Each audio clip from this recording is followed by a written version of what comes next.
Good morning everyone. আজকে কিন্তু মাম্মাকে আমি চা বানিয়ে নিয়েছি। এই যে মাম্মার চা আমি বানিয়েছি, মাম্মা আমার ব্রেকফাস্ট বানিয়েছে। এগুলো কি জানো? এইগুলো হচ্ছে mini mini French fries, French toast. খুব ভালো খেতে হয়েছিল।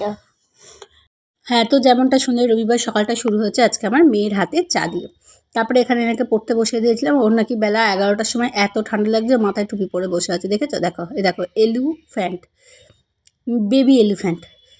ওদিকে পড়াশোনা করুক, আমি এদিকে রান্নাবান্না করি। চলো, আমার এরকম সকাল সকাল বিধ্বস্ত অবস্থা দেখে প্লিজ কেউ কিছু মাইন্ড করো না, এসব ইগনোর করো। এখানে বানাবো হচ্ছে চিকেন স্টু। এ দেখো বানিয়েও ফেললাম। আর ওদিকে সকালের রান্না হয়ে গেছে, এটা রাতের জন্য বানালাম। শীতকালে এরকম চিকেন স্টু খেতে কার কার ভালো লাগে? আমার তো বিভৎস ভালো লাগে। আমারও কিন্তু খুব খুব ভালো লাগে। আচ্ছা, তোমার ভালো লেগেছে? তাহলে চলো আজকে লাঞ্চ মেনুটা দেখিয়ে দিই কি হয়েছে। এই যে দেখে তো নিলেই, ভাত, চিকেন আর কষা, আর ছিল কিন্তু করলা ভাজা আর তেঁতুলের চাটনি। আমি করলা ভাজাটা খাইনি, কারণ আমি মাম্মা যখন ভাজছিল তখনই টুকটুক করে চুরি করে নিয়েছিলাম। হ্যাঁ, গরম গরম করলা ভাজা খেতে ভালোবাসে। করলা ভাজা রাখলেই সঙ্গে সঙ্গে খেয়ে নেয়। আর আমি দেখো এখানে ওকে দেখাচ্ছি। আর আমি করেছি আজকে কাঁচা লঙ্কা মুরগি। আহা উফ, ঝোল ঝোল কি যে ভালো খেতে হয়েছিল। গরম গরম ভাত আর এই কাঁচা লঙ্কা চিকেন। দেখো বলছে ঝাল কোথায়, মুখ দেখাচ্ছে ওই জন্য এরকম করে। খেয়ে দিয়ে এসে অবস্থা দেখো কি করছে। উফ, বিছানায় উঠে দুপুরেও দৌড়াবৃত্তি, বিছানায় উঠে রাত্রেও দৌড়াবৃত্তি। বিছানাটাই ওর অর্ধেক প্লেগ্রাউন্ড। তো চলো একটুখানি রেস্ট নিই। আজকে রবিবার, দুপুরবেলাটা খেয়ে দিয়ে একটু শোয়াটাই আমার কাজ। তারপরে দেখো এখানে বিকালবেলা উঠে মেয়েকে বানিয়ে দিয়েছি হচ্ছে চকলেট বা মিল্কশেক। ওফ দেখো, ওই দেখো, আমি বলছি are you happy with this? বলছে ইয়েস। আর এখানে ও বানাচ্ছে হচ্ছে আমার জন্য বিকেলেরও চা। ইয়েস, সকাল বিকেল আমাকে চা করে খাওয়াচ্ছে। আমার মেয়ে বড় হয়ে গেছে।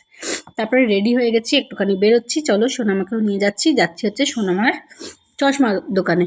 ও বাবা, বেরিয়েই চারিদিকে বিয়েবাড়ি আর বিয়েবাড়ি ভাইবস। এই সিজনে শুধু আমারই মনে হয় একটাও বিয়েবাড়ি পড়েনি। বিশ্বাস করো, মনটা বড্ড খারাপ। চলে এলাম দেখতে দেখতে হচ্ছে লেন্স কার্টে, যাচ্ছি কয়েকটা চশমা দেখতে। বাবু এখানে নেমে পড়েছে। ঠান্ডা কোথায়, আমার মেয়ের বক্তব্য।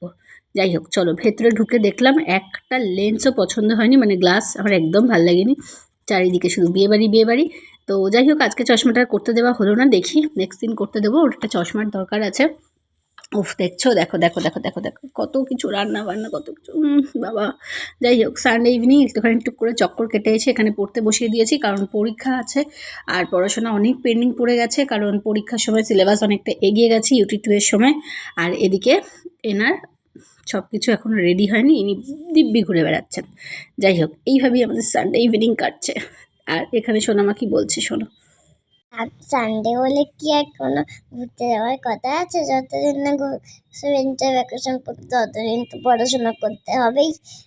দেখো, তারপরে মাম্মা এখানে বানাচ্ছে হচ্ছে পরোটা। এটা কি পরোটা জানো? মেথি পরোটা। হ্যাঁ, আজকে ছিল মেথি পরোটা, চিকেন আর মিষ্টি। এই হচ্ছে আমাদের ডিনার। দেখো মেথি পরোটা 3টে শেপে বানিয়েছি। একটা স্কোয়ার, একটা হচ্ছে এরকম ট্রায়াঙ্গেল শেপ, আর একটা এরকম রাউন্ড শেপ, সার্কেল। তো চলো 3টে পরোটা বানিয়েছি। এটা আমরা মানে তিনজনে না, তিনজনেই খেয়েছি, বাট এটা আমি সোনামা খাবার, আর ওর বাবা একটু ভাত একটু পরোটা মিলিয়ে গুছিয়ে খেয়েছে। আর এখানে এনাকে দেখে দাও, এরকম বাঁদরের নাচ নেচেই যাচ্ছে নেচেই যাচ্ছে। এই দেখো বলছে টাটা। যাই হোক চল, টাটা, মামার তরফ থেকেও একটু টাটা। আবার ডিনারটা রেখে নিলেই চলো। আজকে মেথি পরোটাটা কীভাবে বানিয়েছি সেটার রেসিপি অবশ্যই করে আছে। আর এখানে সেই সকালে চিকেন স্টু বানিয়েছিলাম, সেটাও নিয়ে নিয়েছি। এগুলোই সব মানে ডিনার আজকে মিলিয়ে গুছিয়ে খাচ্ছি। তো আজকে ব্লগটা এখানেই শেষ করছি। সোনামা ওখানে বসে খাচ্ছে, ওকে খাইয়ে দিচ্ছে।